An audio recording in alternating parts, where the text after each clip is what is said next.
Trevor Bayne is making his official NASCAR return. Gray Biffle is now officially confirmed the Hill driver and ride racing in this year's Daytona 500, and Toyota in the future would like to expand their operations in the Cup Series. What's going, guys? It's Daniel, and welcome back to our video. We've got a ton of NASCAR and other motorsports story to discuss here today on the channel. Let's go ahead and just jump straight into those really quickly. We're first going to take a look at the paint schemes and sponsorship news. Let's jump into those really quickly. The first paint scheme we're going to take a look at is Anthony Alfredo's 2022 Dude Wipe scheme that we're going to see in many races in 2022.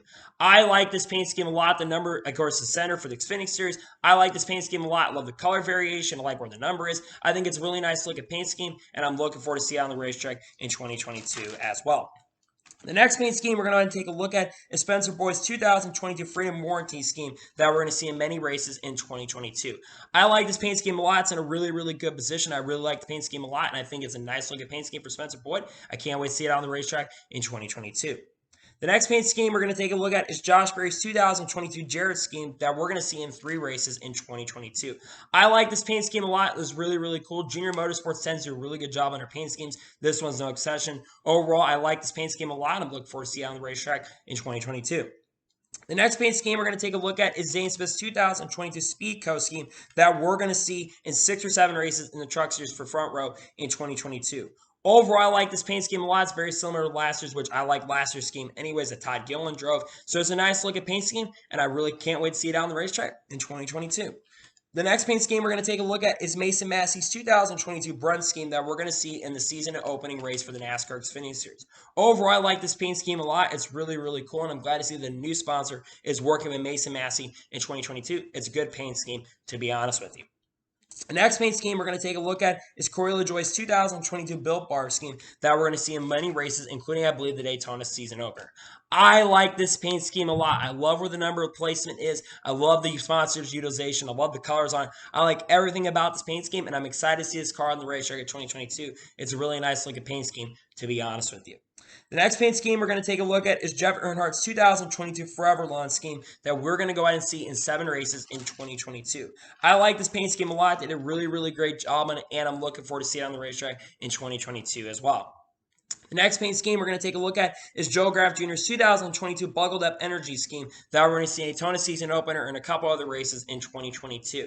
This paint scheme is very interesting, to be honest with you. I like the color variation on the car. It's definitely a really weird and interesting looking energy car, and I'm like to see this car, and I'm looking forward to seeing it out on the racetrack in 2022 as well. The next paint scheme we're going to take a look at is AJ Allmendinger's 2022 Nutrient Ag Solutions scheme that we're going to see in 10 races in 2022.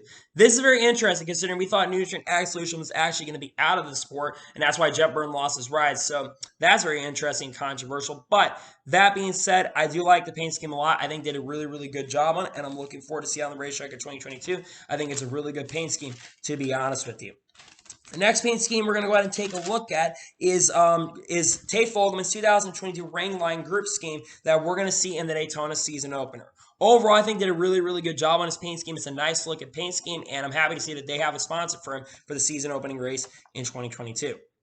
The next paint scheme we're going to take a look at is Jack Wood's 2022 Make Impact Foundation scheme that we're going to see in the Daytona season opener and a couple other races. I'm not a really big fan of this paint scheme, to be honest with you. I don't like the color of the number. I also don't like the color contrast on the car. That's one thing I really don't like about this paint scheme, but it is cool to see at least that a sponsor is willing to work with Jack Wood, and I'm glad to see that we'll see his paint scheme on the racetrack 2022. I'm just not overall a big fan of this paint scheme, to be honest with you. Next paint scheme we're going to take a look at is Todd Gilliland's 2022 Black Tire scheme that we're going to see at Darlington in another race, I think Atlanta, in 2022. Cool to see the Black Tires working in the Cup Series for the first time in quite a few years. It's awesome to see that a company like Black Tire, and I think they have association with DGR, so it makes a lot of sense why they're working with Todd Gilliland. Overall, really excited, and that is, as of now, I believe, the final paint scheme that we're going to see in 2022. I like this paint scheme a lot. I'm looking forward to see it on the racetrack in 2022. As I'm currently editing today's video, a couple more paint schemes just officially dropped, and they're both of the RFK Castrol paint schemes, a 6 for Brad Keselowski and a 17 for Chris Buescher. We're looking at both these at the same time. These look really good. Castrol has not really made that many good paint schemes over the last couple of years, so I really like this a lot, and I'm glad to see that this is actually going to be a paint scheme that they're using in 2022. They did these really good. I'm glad to see that these will be 2 paint schemes we'll see on the racetrack in 2022 as well. And now we're going to go ahead and jump on to the next story of today's episode as we're talking about Realtree. As Realtree is going to continue sponsoring for Tyler Reddick in 2022, and they will continue sponsoring him at Talladega Superspeedway. Realtree has sponsored Tyler Reddick, I think, RCR for quite a few years now. They've sponsored him really since, I think, back in the early 2000s. And now they're going to continue sponsoring this team in 2022 as well. Really cool to see that. I'm really happy to see that Realtree is continuing their commitment to Richard Childress Racing, and I'm happy to see that they will have a sponsor from 2022. I think it's really, really exciting, and it's great to see, to be honest with you. And now we're going to jump on to the next story of today's episode, as we're going to talk about the Xfinity Series Martinsville race, as it as officially a title sponsor for that race in the spring. It's going to be called the Call 811 Before You Dig 250. I don't think they sponsored last year. I think they sponsored 2020, the Phoenix race, and once again, they are sponsoring in 2022.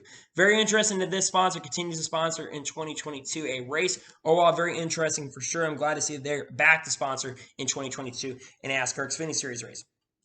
And now we're going to go ahead and jump on to the next story of today's episode, as we're going to talk about Ford Loko. As Ford Loko is going to be sponsoring Ryan Ellis in 2022 at Las Vegas. I'm not sure how many other races they're going to sponsor him in 2022, but they are going to be sponsored for multiple races in 2022, I believe, and that continues at Las Vegas.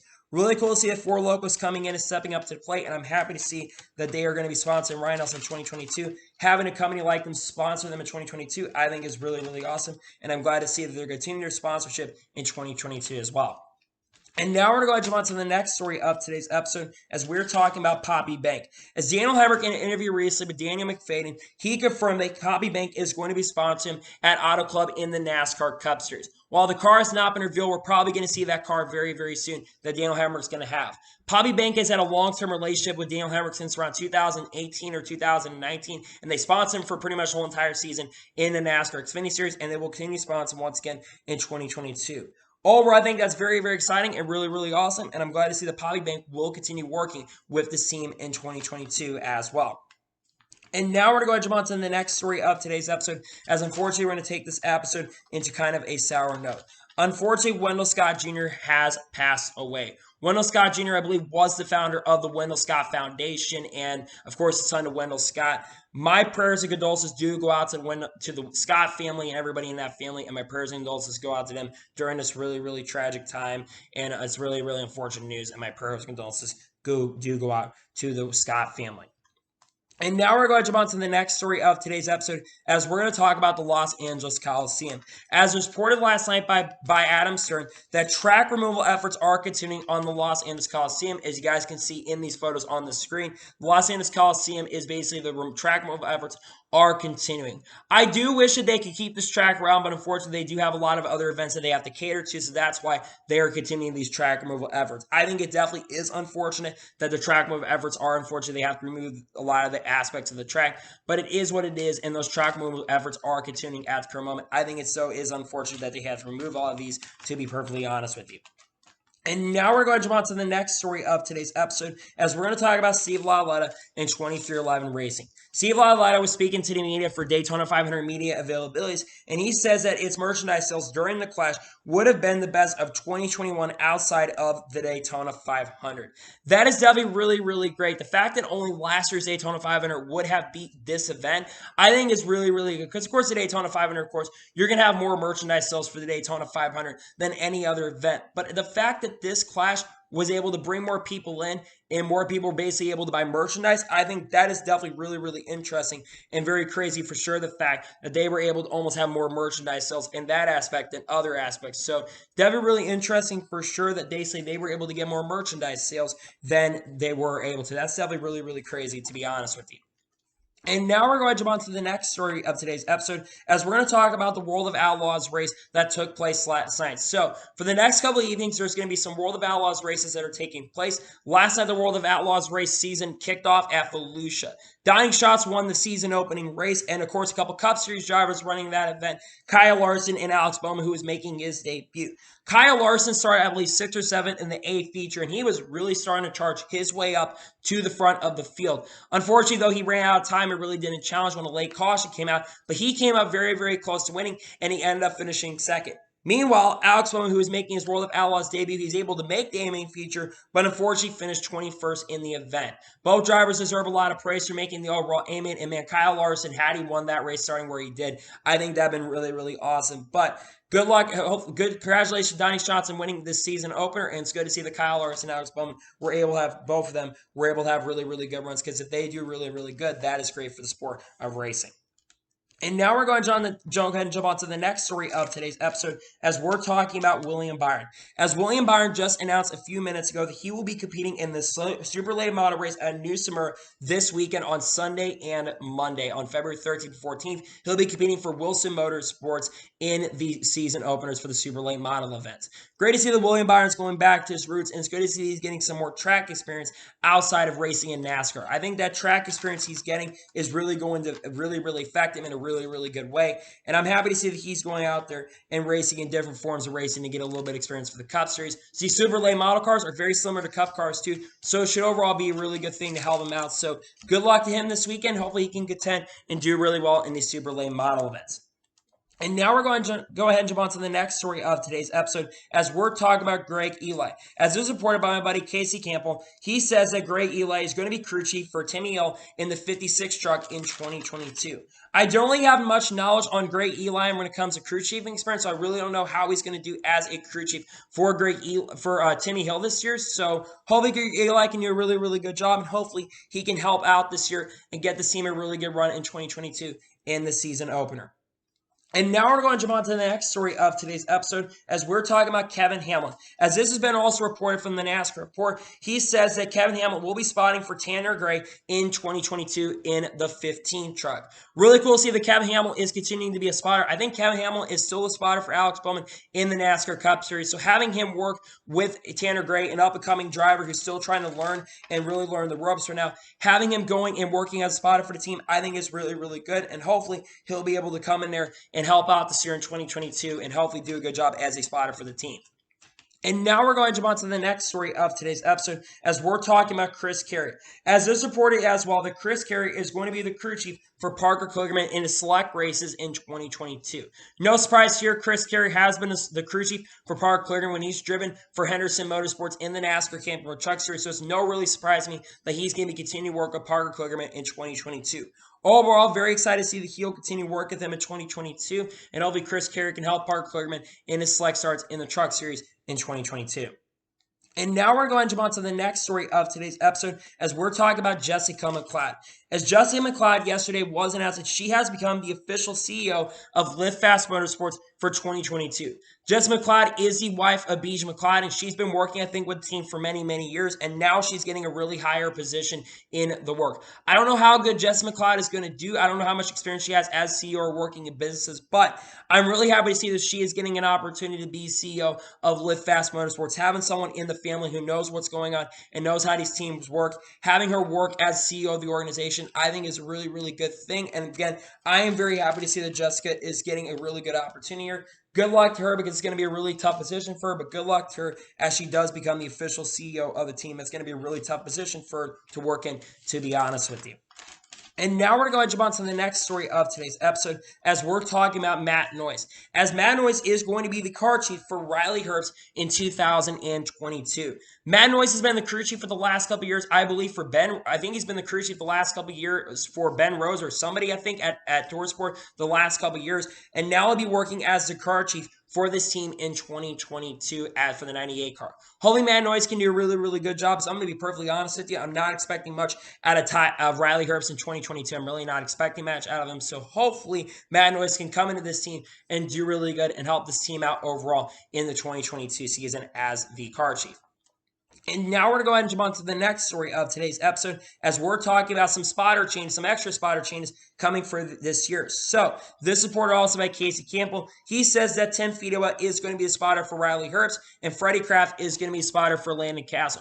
No surprise that Tim Fedewa is going to be spotter for Riley Herbst. Tim Fedewa, of course, spotter for Kevin Harvick, who also works Stewart-Haas Racing. So no big surprises here. Plus, Tim Fedewa has been working with a lot of the Stewart-Haas Racing drivers, and drivers have been associated with the team. So no big surprise right there.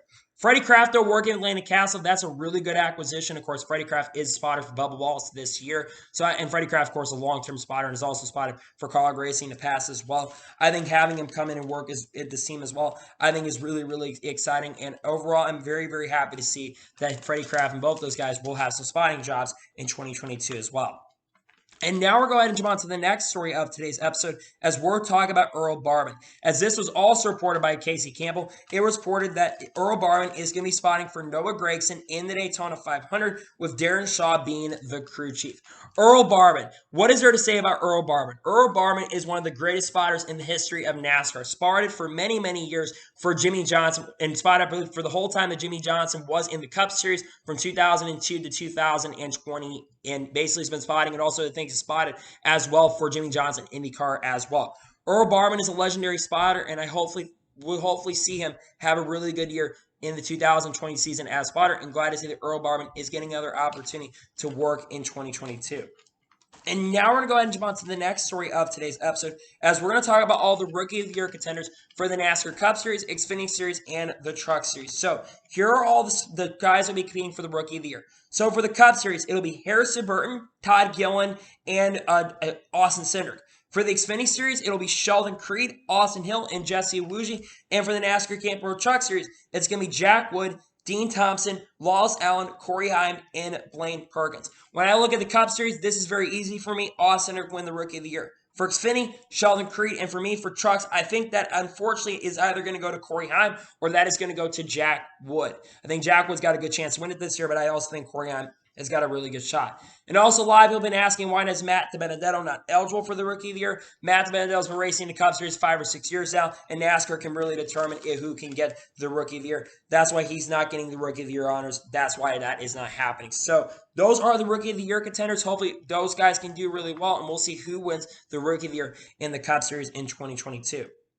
And now we're going to go ahead and jump on to the next story of today's episode, as we're talking about Premier Sports. And this was reported a couple days ago that Premier Sports will show the full Truck Series season live this year in the United Kingdom, along with doing all the Xfinity Series races and the Cup Series once again as well. I'm not sure how good Premier Sports is. If you're from the UK and watch my channel, you'd have to tell me how good that is.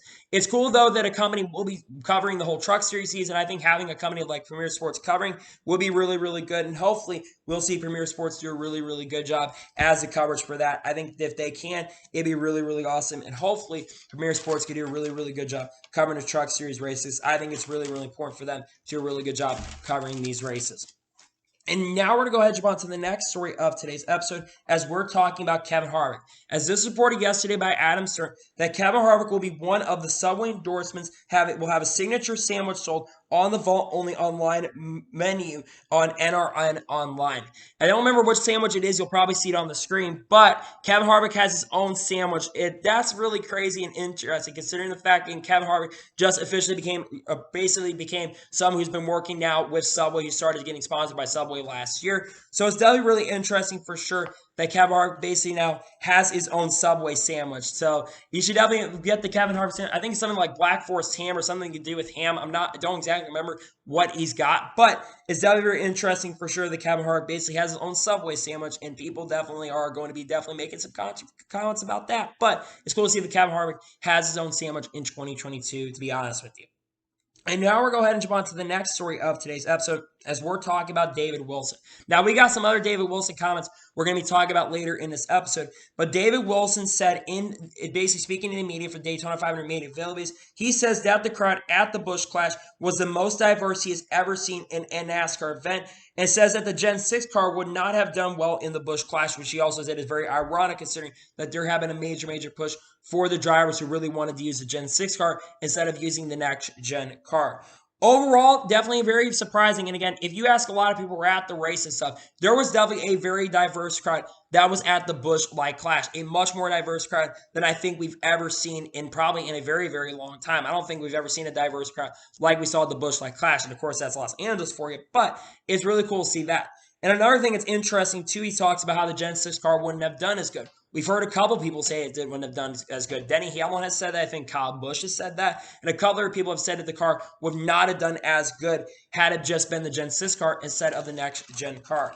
I think it's definitely very interesting that those drivers had those comments about that. And again, the Gen 6 car doesn't have as good a braking as the next gen car. I know we had some issues with parts and pieces breaking off of the next gen car, but I think it's definitely interesting. The drivers, considering they won the Gen 6 car, the drivers, I think, now realize, hey, we probably should have stayed with the next gen car instead of that. Overall, very interesting for sure on David Wilson's comments, and it's definitely really interesting, to be honest with you.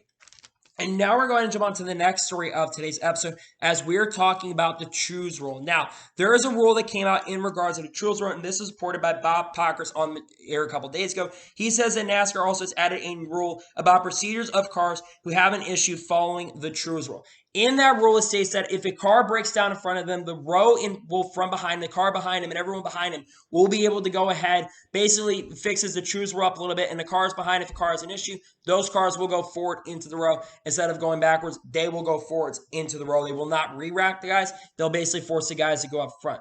We saw also that example of the Busch clash. We saw multiple guys have issues. We saw Tyler Reddick have problems. We saw Denny Hamlin have problems. And Chase Briscoe have problems under caution during that first yellow of the race. And basically, they made all the guys go up front in that. So that's the interesting thing about the choose rule going into this year. Again, I think that NASCAR, there's still things they can work on with the choose rule, but I'm glad to see the NASCAR is going to be consistent with that choose rule. And that's what is going on with the choose rule in 2022 if someone has an issue with their cars.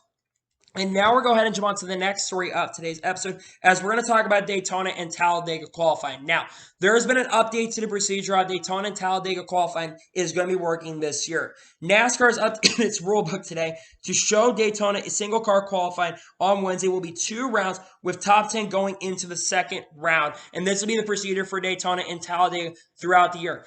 I actually do not have a problem with this rule, to be honest with you. One, I think it's going to be a good thing for TV time, especially since a lot of people are wondering how basically wanting to see more TV time. Again, the qualifying goes really, really fast. I think it's only one, you'll basically have one lap to go around the track, one really fast speed lap to go around the racetrack, and then the top 10 from that round will go and do a last lap dash, and we may see some very interesting new changes on that. And I do expect 100 cars to probably finish up front in all the qualifying sessions for Daytona and Talladega, but I think at Daytona and Talladega basically being similar to, of course, the basically all the short tracks and road courses and all those type series. I think it's definitely interesting for sure that they decided to go down that road and go down that path. So definitely interesting for sure that NASCAR has gone ahead and made that decision, to be honest with you.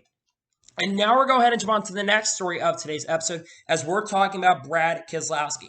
Now, Brad Keselowski was on the SiriusXM NASCAR radio on the Dialed In show with Claire B. Lane, and he says that he expects this year at RFK to be a roller coaster. Expects the highs to be highs and the lows to be lows. No surprise here that Brad Keselowski is not going into this year really insane expectations. Brad Keselowski is going from a championship caliber car to probably a mid-pack car at best. I don't expect RFK to be a championship caliber team. And I think that going into this year, RFK is going to be really looking at this year as a rebuilding year. They were last year showing signs of improvement. Chris Buescher almost made the playoffs. Now, Ryan Newman absolutely struggled last year. But last year, they were really showing slight signs of improvement. And I think if Brad Keselowski coming into the team, I do think this team has a lot of potential. I really would not put too much stock also into what you saw at the Busch clash. They probably were saving their stuff, and they probably were not pushing it. So that's probably why we didn't see them really push their stuff overall. That's probably one reason why they weren't up front and really contending. They barely missed, by the way, they barely missed out on the mains. Let's not forget,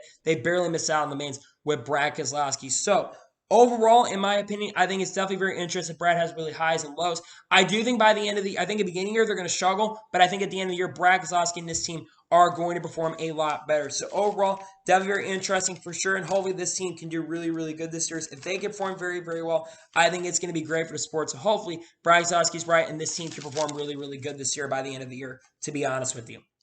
And now we're going to go ahead and jump on to the next story of today's episode as we're talking about Joey Logano and Team Penske. As Jim might have reported this yesterday, that Team Penske and Joey Logano, the 22 team, were at Charlotte doing some testing for next gen of a new brake package design off data from the recent Phoenix test. Now, of course, they're testing this brake package because they basically changed the rules of the package. Now, of course, 670 horsepower package and 4 horsepower engine is going to be run all season. But basically what they're doing is they're testing the rules package and the base of the new changes on the rule package for all the intermediate races, well, since the car is going to be the same all across the board. That's why they're testing the stuff from Phoenix, and they brought it out to the track. We're probably going to get more details about how that test went, but definitely very interesting for sure that NASCAR decided to have a test for that next-gen car at Charlotte Motor Speedway. I think it's definitely crazy and interesting that they had to do another test for that, to be honest with you.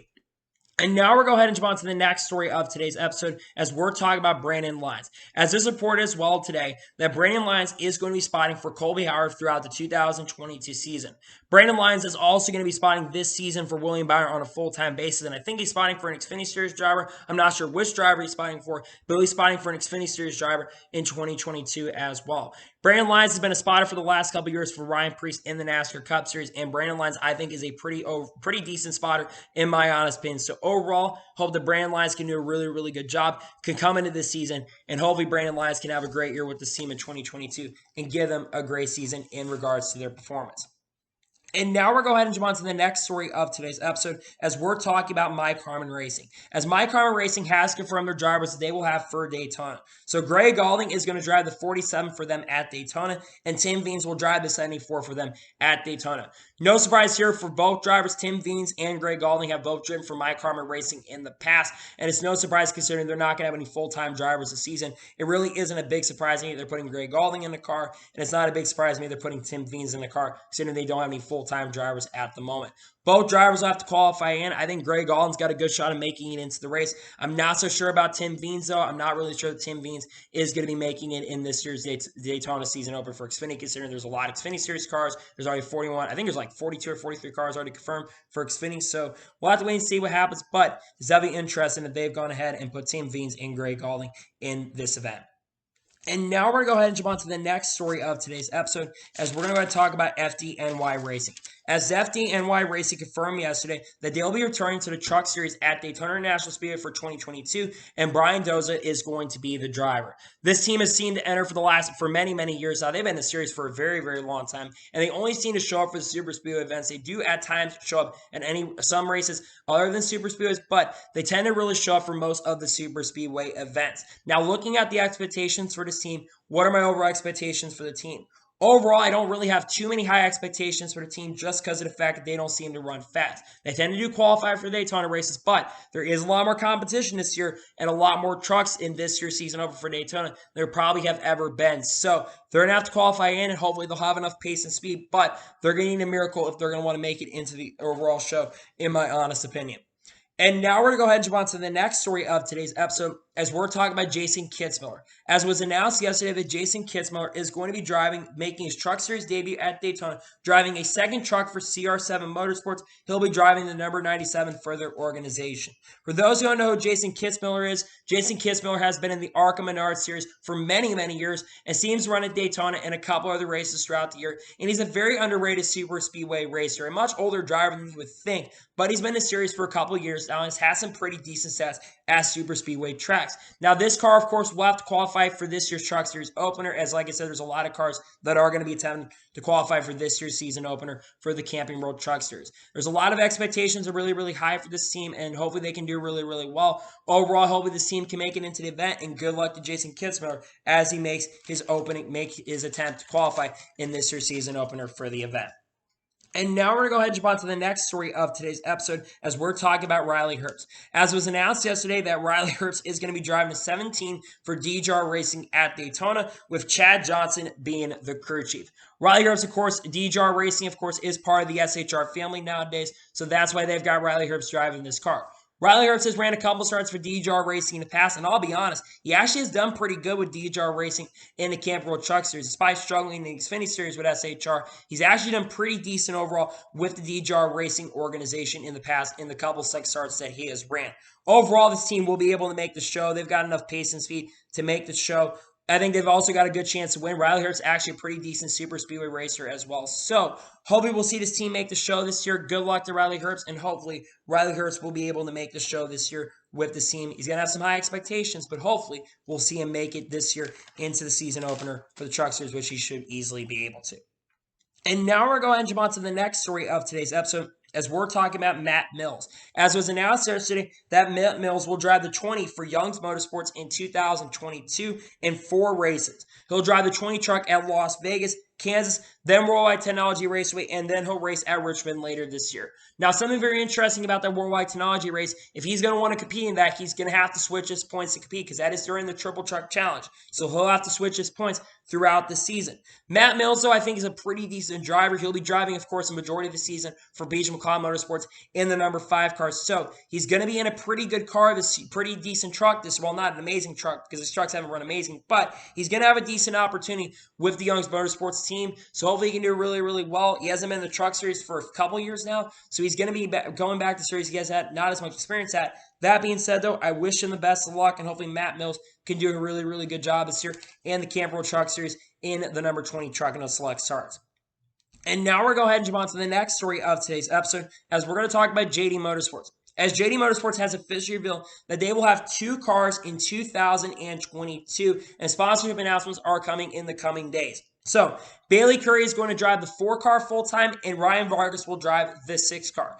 I think JD Motorsports is making a really, really good decision here to downsize from 4 cars to 2 cars. I think focusing resources on only having a couple cars on your team compared to having just so many cars on your team really killed their team last year when it came to their performance. So I think them going down to a 2-car team instead of running 4 cars in the season, I think is a really good thumbs up move in my opinion. And I do think overall them downsizing to 2 cars is going to help their organization and is going to help their speed. So I'm very happy to see this for sure. The JD Motorsports is downsizing to 2 cars. I think it will help not only Ryan Vargas' performance, but I think it would also help Bailey Curry's performance as an organization. And I give a thumbs up to this. I think making a decision is really, really good move for the team, and hopefully they can do really, really good this year and have a really strong year in 2022 as well.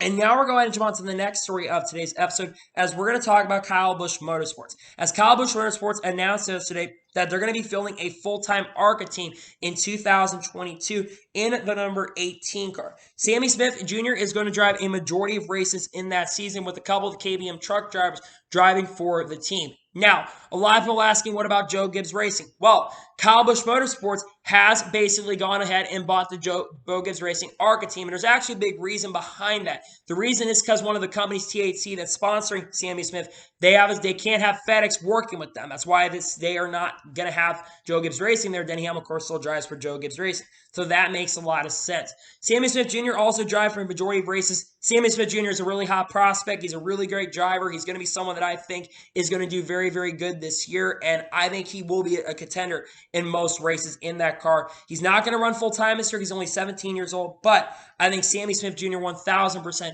will be a championship, will be a contender in whatever series he runs in, and I think Sammy Smith Jr. is going to have a great year in this series in 2022. I'm happy to see that he's going to be competing in this series for a majority of the season, and I think that he will do a really good job this year in the series. And now we're going to go ahead and jump on to the next story of today's episode, as we're talking about Kurt Busch in 2311 Racing. Mike Gluer was speaking to the media for Daytona 500 media availabilities, and he says that about Kurt Busch in 2311 Racing, he said, having a teammate like Kurt can make the whole place better for 2311 Racing in regards to talking about him being a teammate of the organization. Kurt Busch, of course, is joining 2311 Racing this year, driving the number 45 car, and I will agree with Mike Wheeler here. I think Kurt Busch is really this year going to be a massive asset. Kurt Busch, of course, has always been a championship contender, a champion in 2004 in the NASCAR Cup Series, and it doesn't really matter what team he ends up going to. He seems to do very, very well and bring the performance of these teams much, much better. And I think that that is going to be the same thing for 2311 this year. Now, I think at the start of the year, I think Kurt will struggle a little bit with this team, but I expect by the end of the year, Kurt Busch will be in the playoffs. I think Kurt also is going to win a race this year in 2022. But I think having Kurt Busch, especially be potentially a mentor for Bubba Wallace, I think that's one thing Bubba Wallace has been needing is mentorship. Bubba Wallace has not really had a teammate so far in his NASCAR Cup Series career for the last 4 years. And I think having a teammate like Kurt coming on to work with Bubba this year, I think is going to be a really big benefit and really help this team overall coming into the season. So I think Kurt Busch is going to do really, really good this year at 2311, and I think he will be a massive asset to 2311 as well in 2022, to be honest with you. And now we're going to go ahead and jump on to the next story of today's episode, as we're going to talk about Toyota in IndyCar. As basically David Wilson was also speaking to the media earlier this week for Daytona 500 media availabilities, and he says at Toyota IndyCar, He says that Toyota has no plans set as of now to return to IndyCar in 2000 and in the near future. Now, there has been a talk about a potential third manufacturer that could be coming to IndyCar in the next couple years. We've heard a couple manufacturers that have been in question. We've heard like four, I think one manufacturer maybe four maybe at one point. We've heard other manufacturers like Ferrari's been wanting to get in, and we've heard Toyota as the leading team. But just because David Wilson has said that they're not going to IndyCar does not entirely mean it is true. There apparently were a lot of people that have been basically brought in from who've done IndyCar work that have been brought in to work with the organization of Toyota. Of course, they're looking at maybe the World Endurance Championship as well because of the LMDH and DTB car potentially for them next year. But I think in the future, there is a very strong possibility that Toyota will come over to IndyCar. I think in the next couple of years, there is a new manufacturer that's on the way. And wouldn't shock me if in the next couple of years, we see Toyota come over to IndyCar. I think that Toyota coming over to IndyCar would be a massive, massive dub for the series and another manufacturer to come into the sport. And not to mention, Toyota has added experience in the series in the past as well. So I hope it happens. I hope Toyota does decide to come over to IndyCar in the future, but it is a story that we're going to have to fall down the road for the next couple years. So we'll have to wait and see what happens, but Toyota is looking to come to the series in the future. And now we're going to go and jump on to the next story of today's episode as we're talking about Jason White. I completely forgot about this story. As Jason White is going to be racing at Daytona, driving the number 33 for Ram Brothers. And this is the Canadian Jason White, by the way. Jason White has been racing for a couple years now in the NASCAR Camping World Truck Series when he's driven for the Ram Brothers organization in the past. So he has a little bit of experience overall. Now, in regards to what I expect from this team in 2022 and what I expect from Jason White in the select starts, I do overall think that Jason White is going to do okay in the select starts he has this year, but of course he'll have to qualify in for the Truck Series openers. So hopefully he can do that. He's going to have a really high expectation, well, not amazing high expectations, but he's been able to race in these races before. So hopefully the 33 truck, they can put a lot of effort into it, and hopefully they can make it into the main and make it into the show this year at Daytona. And now we're going to jump on to the next story of today's episode as we are talking about Johnny Sauter. As Johnny Sauter is supported by Talbot on Race Hub earlier this week, that Johnny Sauter is going to drive part-time for ThorSport in 2022. Will drive for 6 or 8 races in the number 13 truck, with Junior Joyner being the crew chief. Now, Johnny Sauter, of course, will be driving, I think, for 13 races for Glory to God Racing, I think driving the 47 truck, but he'll be driving part-time with ThorSport in 2022 as well. And what's interesting is Junior Joyner, who actually was supposed to retire, is now coming back to be a part-time crew chief with Johnny Sauter this year. I guess Junior Joyner want to do a lot more focus on doing his business, but let's talk about Johnny Sauter being at ThorSport. Not a the biggest fan of this. Johnny Sauter has struggled the last couple of years at ThorSport, and he's going to probably struggle again this year and be the worst performing driver at ThorSport again. Johnny Sauter struggled throughout his career at ThorSport, so I don't really expect much from him. I'm happy he's at least going to be part-time with them, but I do think that Johnny Sauter has really outstayed his welcome in his career. He is going to be full-time. He's not going to be a championship contender. Maybe he can surprise me and contend for victories with ThorSport, but I'm going to be real and be honest with y'all. I'm not expecting much from Johnny Sauter this year, so I don't really have too many high expectations for Johnny Sauter, but I've been proven wrong throughout time, so hopefully he can do really well. But to be honest with you, my expectations for Johnny Sauter are really not through the roof currently at the moment. So he'll be driving part-time for the team. I'll be honest, I'm not expecting much from Johnny Sauter this year, to be honest with you.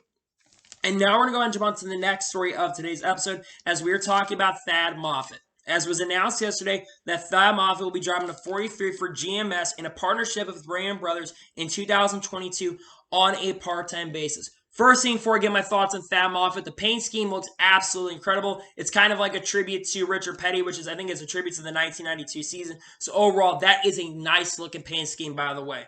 Let's get into the driver. Thad Moffett, of course, is the grandson of Richard Petty, and you have to remember that GMS basically and Petty GMS are now the same organization. So, of course, being the grandson, he's probably going to end up driving for a GMS organization. Here's my 2 cents on Thad Moffett. I'm not the biggest fan of Thad Moffett, and I've got quite a few reasons why I'm not overall the biggest fan of Thad Moffett. I do not think that Thad Moffett is really that great of a driver. Now, look, I know a lot of people are going to come and criticize me because he's been in DJR equipment, which isn't as good as Ty Gibbs or Corey Heim. But he's been getting beaten points every year by guys like Nick Sanchez. He struggled in ARCA last year and really didn't do much. Now, I will give him a benefit of the doubt. He is a good super speed racer. That's one thing I will give him praise. He actually is a really good super speed racer. But other than that, I really do not like Thad Moffett that much. Plus, I think he was one of the people that got someone injured earlier this year with Alex Club racing driver. I think got injured earlier this year. So I'm not overall a big fan of him for that either, because of his antics on the racetrack and his stupidness on the racetrack, which is another big reason why I'm not a big fan of him. I don't like what he's been able to do. He really, in my opinion, doesn't deserve it, but at the same time, he is a grandson, so of course, nepotism, family, all that stuff, ties are going to be really big things. So I do hope he does well. That's one thing I really hope for Thad Moffett, but to be honest with you, my expectations aren't through the roof. But I will say that he probably will be a contender super speedways. That's one thing I will give him, is I think that he will be really good at super speedways in 2022. So we'll have to wait and see what happens, how he does, but he will be driving for this team on a part-time basis in 2022. My expectations are not really through the roof for him, to be honest with you. And now we're going to jump on to the next story of today's episode, as we're going to talk about a driver's adversary cancel. As it was announced this morning that NASCAR Cup drivers have formed a driver's adversary cancel to represent drivers in issues of safety and enhancing the sport. Jeff Burton will be directing that cancel, and 7 other people will be involved. This includes Kurt Busch, Austin Dillon, Denny Hamlin, Joey Logano, Daniel Suarez, Rory LaJoie, and Kyle Petty. And what this is going to do is be able to have more communication with the NASCAR owners and the RTA as well, to have more communication. I really like that they have formed this driver's advisory council. This is going to be very similar to the driver's council, and I think that this is really, really important because, again, these drivers need to be able to communicate. I will say that over the last couple months, I have noticed the drivers have been a little more able to be open about NASCAR, and they've been much happier with NASCAR, but I think it is very important that they are able to have their own council to be able to talk to NASCAR and these team owners. I think that is something that overall is very, very important. And I think having someone like Jeff Burton, who does, and Kyle Petty, work in NBC, work in TV, who are former drivers as well, forming a driver's council up, I think is very, very important. I do wish that more drivers had gotten involved. I wish they gotten guys like Kyle Busch involved in this, or Kyle Larson involved, or Chase Elliott involved in this group. But I think a driver's advisory council is going to be a major benefit for sport. I think is an absolute dub, in NASCAR has let this happen too. And it will be good for communication for the sport as well. As I think that's one thing NASCAR's had trouble with, is communication. So hopefully with this driver's advisory council, this can help with the communication issues that have been plaguing the sport for a while. So hopefully that will fix some of the issues with the sport, to be honest with you, when it comes to communication. And now we're going to go and jump on to the next story of today's episode, as we are talking about Ty Majeski. As was officially announced this morning, that Ty Majeski will be driving full-time for ThorSport in 2022, driving the number 66 truck on a full-time basis. He will have Johnny Slaughter's old crew chief, Joe Shear Jr., as his crew chief, and Cincinnati Incorporated will sponsor him for pretty much the whole entire season in 2022. I am super happy and super pumped for Ty Majeski. Ty Majeski, of course, we know is really successful at iRacing, but also is a really great late model racer and a really good short track racer as well. And it's no surprise considering the fact that Ty Majeski has been working for ThorSport for really about the last year now. And like I mentioned, he's had a lot of experience. He actually did run a majority of the truck season, I think, in 2020, but I think got let go early in the 45 truck. And now he's getting another opportunity to drive full-time in the truck series once again. This is a huge opportunity for him. And I also think Joe Shear Jr. is a really good crew chief as well. And he's going to have a full-time opportunity here, so he's going to have some less excuses this year to perform this year, because he's going to be in a really, really good truck.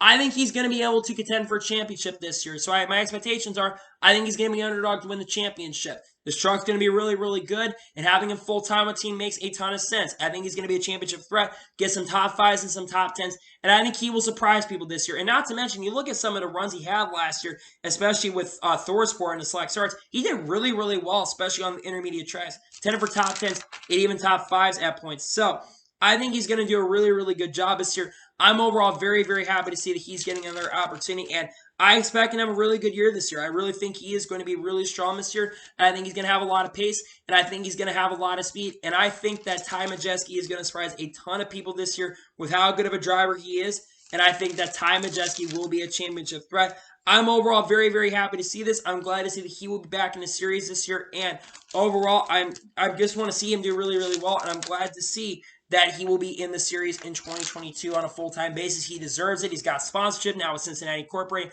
Having him join this year, I think, is really, really great. And I'm very happy to see that Ty Majeski will drive full-time in 2022 with ThorSport Racing, to be honest with you. And now we're going to go ahead and jump on to the first of 3 major stories of today's episode. as we are talking about Toyota.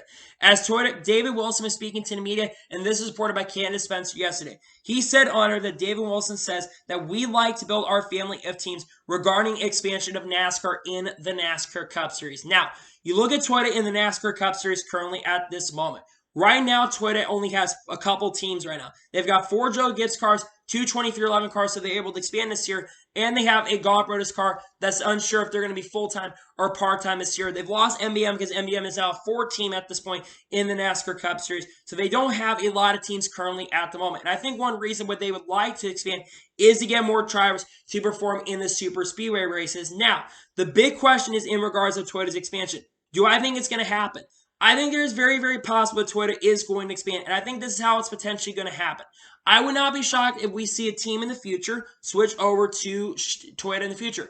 Wouldn't shock me if a team like JT Doherty switches over. I know they've had Chevy branding for the last couple of years, but JT Doherty, of course, they've had association with Toyota in the past. They worked with Toyota from 2009, I think 2009 to 2013, if I'm not mistaken, when they had Bobby Labonte and Marcus Ambrose in the car and AJ Allmendinger at the end of the year. But they switched over to Chevy in 2014. I think that's one thing that happened. And then, of course, you have potentially other teams that could switch over. There were rumors that Front Row was going to switch over last year over to Toyota in association with 2311 Racing. They were Chevy originally, then they switched to Ford a couple years later, and now they've been with Ford for many years. I wouldn't expect that team to switch over. I think another thing that could help them potentially have some expansion is 2311 Racing.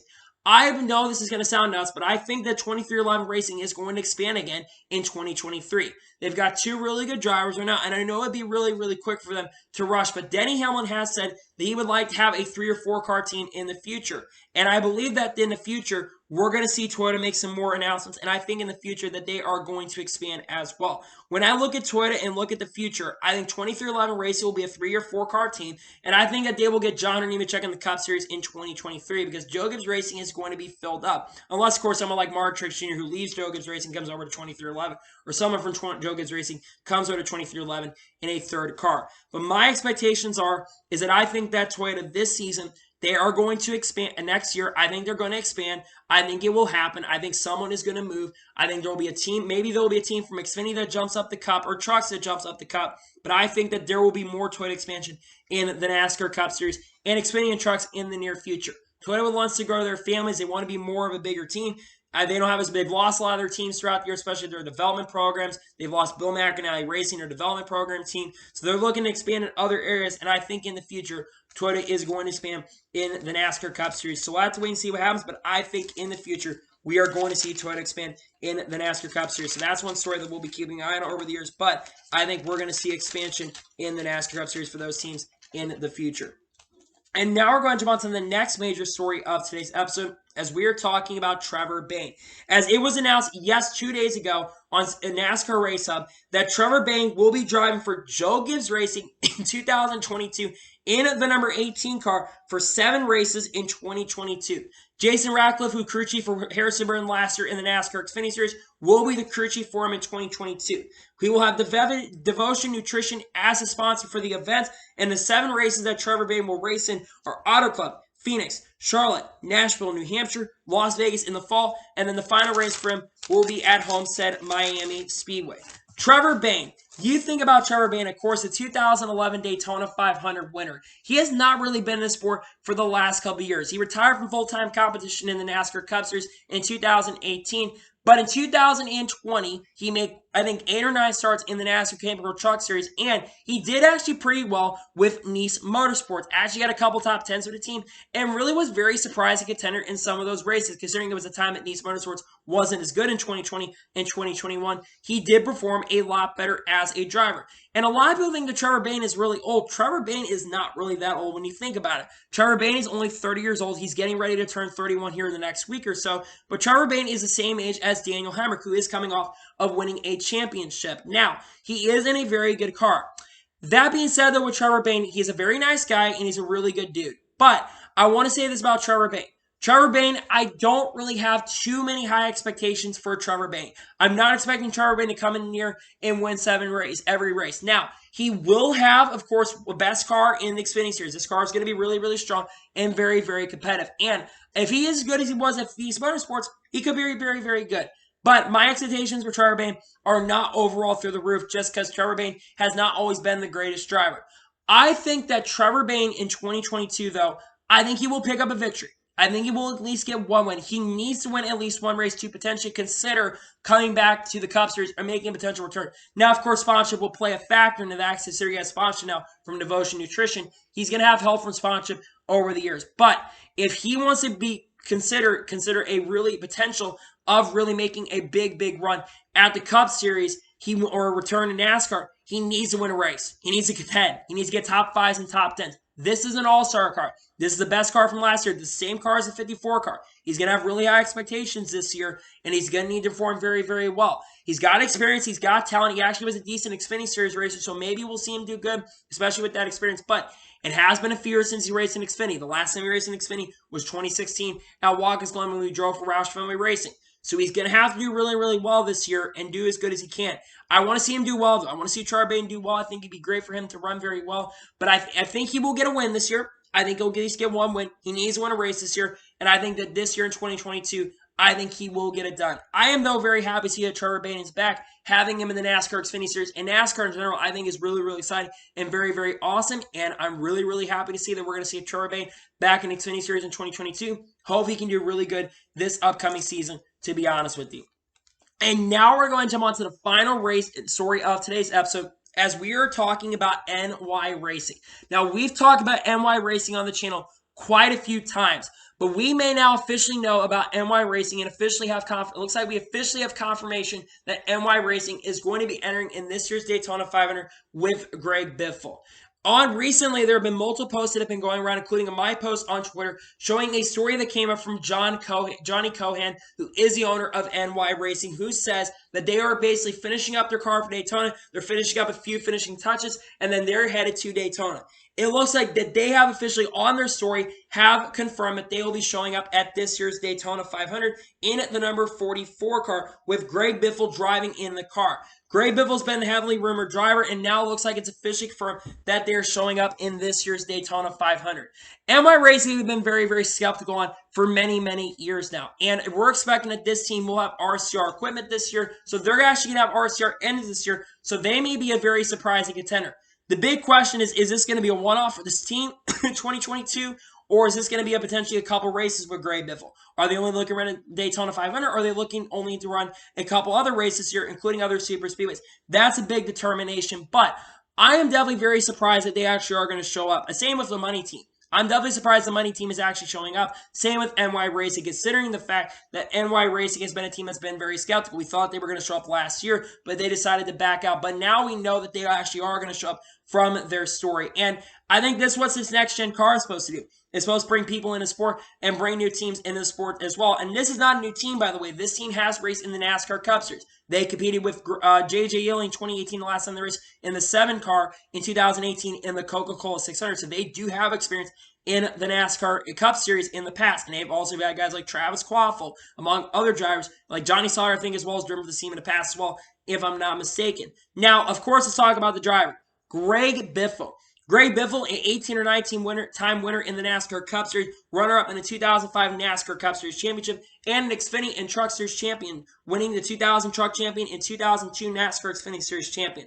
Greg Biffle has been around the world sport and competing for the last couple of years. In 2019, he made his Truck Series turn in the 51 for Kyle Busch Motorsports and actually went out there and won the race. Of course, had to hold off Matt Kraft and won the race there.